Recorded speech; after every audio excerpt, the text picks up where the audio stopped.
Are your car edits stuck at 200 views? Your editing is fire, but you're not going viral. Today, I'm revealing the 3 secret steps that the big creators are hiding from you. Step 1. Stop using low-quality clips. If the footage is pixelated, the algorithm will ignore it. Always use 4K raw clips. Pro tip, search for K-Car Cinematics in Pinterest or visit my Telegram group. That's where the gold is. Step 2. Master the sync. Car edits are all about the vibe. Use trending Phonk or high-energy tracks, and make sure every transition hits exactly on the beat. If you miss the sync, you lose the audience. Step 3. Give it a signature look. Don't just use default filters. Use graphs and HSL settings to make those blacks deep.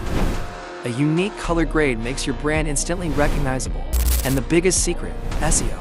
Always put the car model in the title, like BMW M3 GTR Edit, and use viral hashtags like #CarEdit, #Phonk, and #JDM in your description. Want a tutorial on the best viral video? Comment car below. Let's get those views up.